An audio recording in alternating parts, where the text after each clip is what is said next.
was a young man named Tom. He was a young college gentleman, and he was deeply in love with a college young lady named Helen.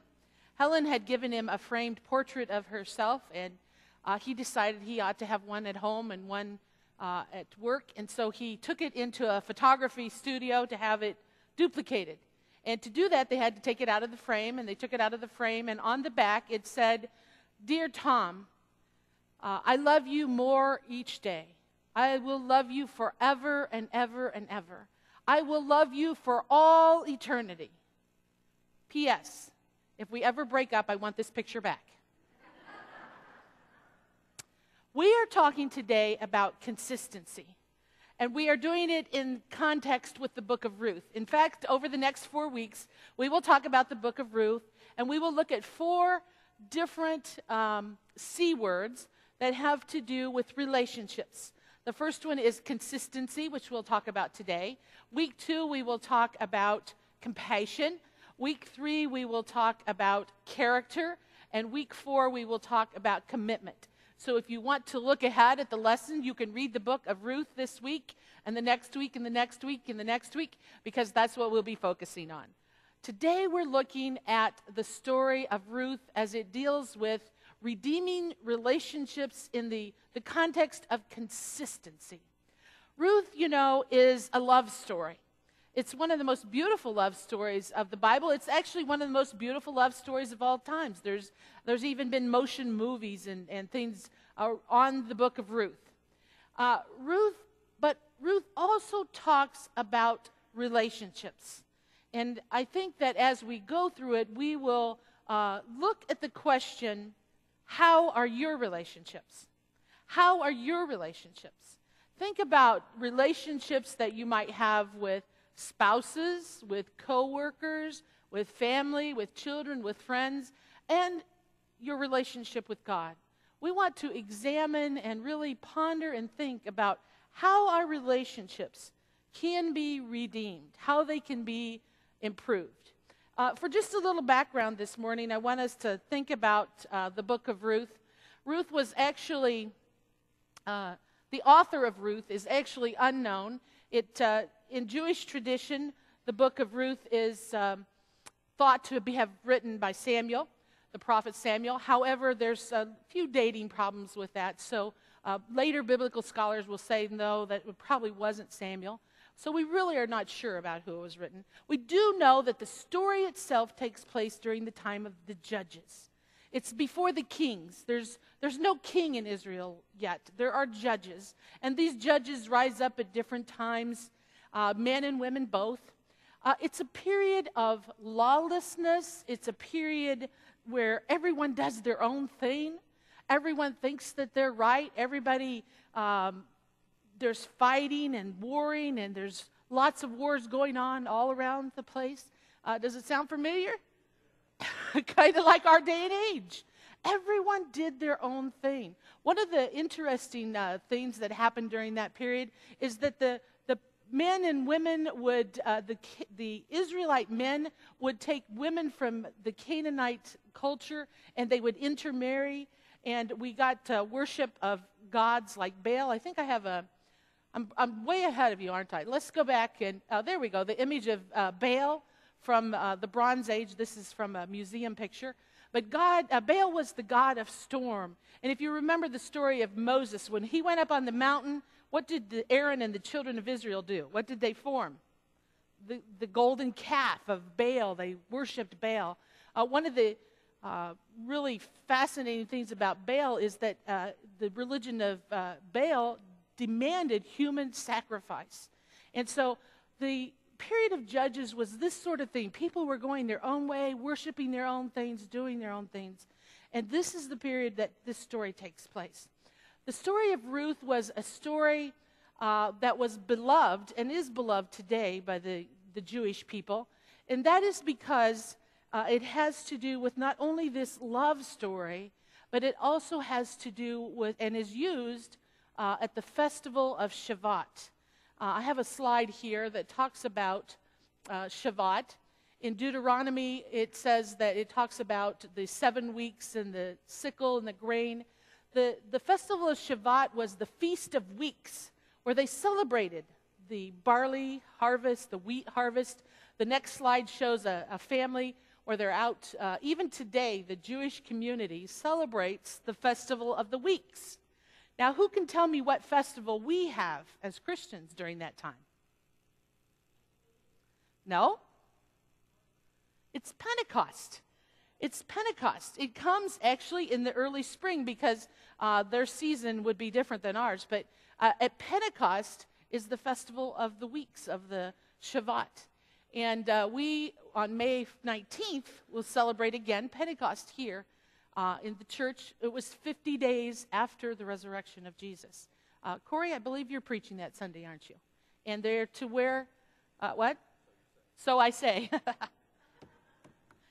We're to wear what color? Red. We are to wear red for Pentecost. That's right. Let's have the next one. Next is Ruth and Naomi. Thank you. You heard the story as Jessica read it. The Abimelech and his wife Naomi went to Moab during a time of famine. There was famine in Bethlehem. They went over to Moab. This was a period of time when there was peace in the land.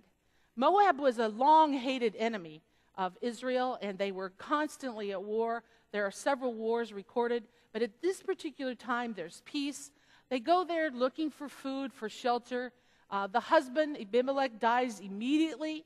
The sons marry two Canaanite women, two Moabite women, and they themselves only live about 10 years.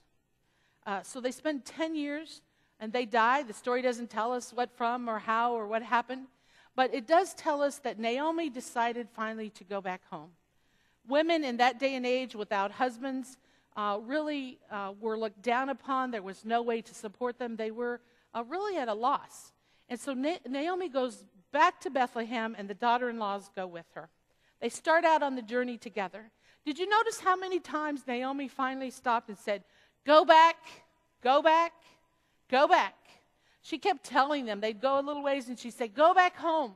There's nothing for you in Judah. Go back home." And Orpah takes her up on it. She decides to go back. But Ruth, what does Ruth do? She is consistent in her decision. She is absolutely committed to going with her mother-in-law to help and protect her and to somehow help her through life. It's interesting the patience that she has, and I think it shows best in the verse that we are so familiar with, the verse that is probably one of the most well-known verses of the Old Testament, and that is this one from Ruth 1. "Where you go, I will go, and where you stay, I will stay. Your people will be my people. Your God will be my God. Where you die, I will die, and there I will be buried. May the Lord deal with me, be it ever so severely, if even death separates you and me." Where do we hear that verse used most often? Weddings, that's right. Did anybody have that at their wedding?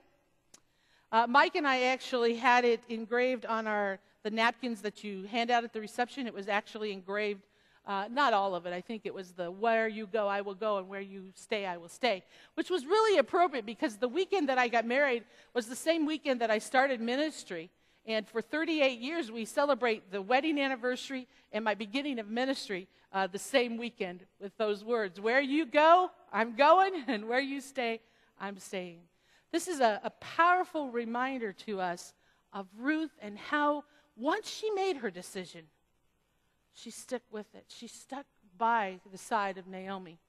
The next quote is one by Aristotle, who is an ancient Greek philosopher. And he had this to say.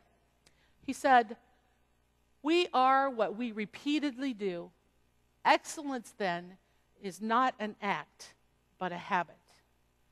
We are what we repeatedly do.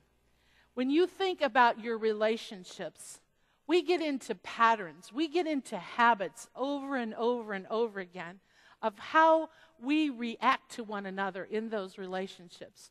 Our entire lifestyle becomes day-to-day decisions of consistent pattern of behavior. You know, consistency can be good or it can be bad.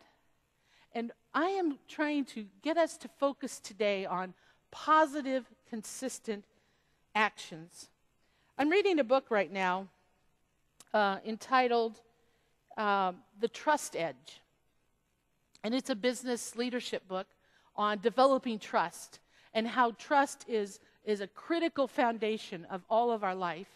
And in that book, the author mentions 8 important characteristics that are necessary for relationships and to build trust. And consistency is just one of the 8. It's, in fact, the last one that he talks about. But he tells a story in there that I want to share with you this morning because I think it's a powerful example of real life consistency.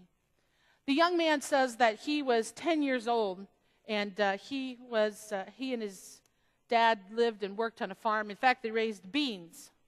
When you think of beans, what kind of beans do you think of?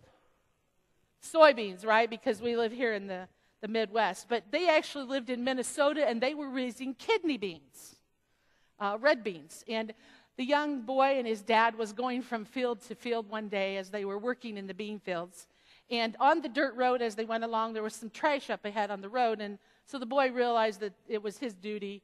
They often stopped to pick up trash. And so the dad stopped the truck, and the boy ran out and got the trash. And it turned out it was a Playboy magazine. And he brought it back, and he knew, the 10-year-old knew that his dad had very strong feelings that pornography was bad and it was harmful to family life. And so he wondered, what was going to happen. He handed it to his dad, and his dad took it and he stuffed it under the seat of the truck.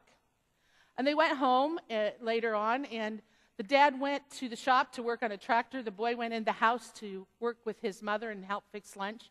She sent him to the pantry to get something, and on the way he passed the garage door and looked out the window. And his dad was out working on the tractor, and he knew that his dad could not see him. There was nobody else around, nobody watching. And his dad got up from underneath the tractor, walked over to the truck, reached under the seat of the truck, got the magazine out from the truck, and the boy says he held it at arm's length, didn't even take a little glance. He walked over to the stove of the shop, and he threw it into the fire of the stove. And the boy said, that made such an impact on my entire life because my dad was consistent in his actions when nobody was watching. Nobody could see him. He was consistent. It would have been so easy just to look, take a quick glance. Nobody's watching. But he lived out what he had taught the young man, that pornography was wrong and was harmful. How consistent are we in our actions? How consistent are we in our relationships? The next slide is a quote by a pastor named James Garlow.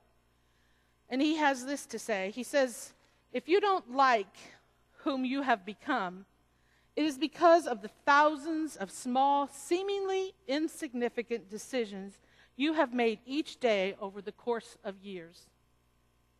If you like what you have become and are becoming, it is because you have made several 100,000 seemingly small, moment-by-moment decisions in a very wise manner. You are the sum total of your life's decisions. Consistency. Positive consistency. Something about that is almost depressing.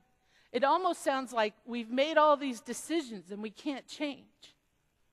But people, I want to tell you today that God is in the redemption business.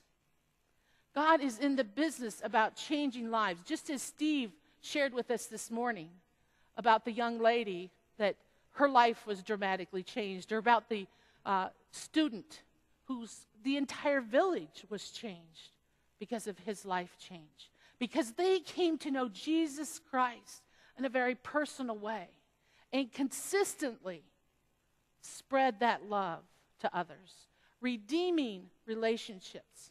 There is no relationship that God cannot redeem, whether it's a relationship between you and God, whether it's a relationship between you and your spouse, whether it's a relationship between a estranged child or neighbor or family member. God is in the business of redeeming relationships. Relationships can be rebuilt, improved, redeemed through consistent, positive actions and through the grace of God. We have a person in the church that started attending church a couple of years back. The person really hadn't been involved in church before that, in any given church. But once they accepted Christ, once they became passionate and had Christ in their life, they have been here at this church every Sunday for 2 years, consistently proclaiming their relationship with Jesus Christ, just through the quiet witness of their presence on Sunday morning. We have another person who 2.5 years ago walked into the AA meeting that we have here on Sunday nights. I don't know if you're aware of it, but we have a men's Alcoholic Anonymous group that meets here every Sunday, week after week after week. And this person consistently has not missed a meeting in 2.5 years. God is in the business of redemption. We have a Tuesday afternoon Bible study group, prayer group, We have a Tuesday afternoon prayer group that meets week after week after week after week. We meet at 1 p.m. You're welcome to join us if you want to. But I can consistently count on the same, there's more sometimes, people that come and go, but consistently the same 2 or 3 women that will be there week after week after week. The only time they miss is if they're in the hospital. Consistent positive actions. Consistent behavior, consistent attitudes, consistent positive language. You know, I think that has to do with our relationship to God in a very powerful way. How consistent are we with God? Every week? Every other week? Every third week? I know 20 years ago in ministry we used to talk about people that were every other week Christians, that they would come every other week. You know, today we talk about, well, maybe every third week or maybe once a month. And when we look at attendance things, we really don't get worried about somebody unless they've missed 3 or 4 weeks. We look at each other and say, well, you know, that's sort of their pattern of attendance. How consistent are we in our relationship? Ben Franklin said this. Ben said, your net worth to the world is usually determined by what remains after your bad habits are subtracted from your good ones. What would our net worth be? That's a good question. Before we close today, I want to give you some positive ways to correct some. Maybe you have a habit, maybe you have a relationship that needs some repair. In this book, The Trust Edge, he gives some suggestions of how to change habits, how to consistently make small steps towards being a better, more positive person. And I think the last slide will talk about consistency in building habits.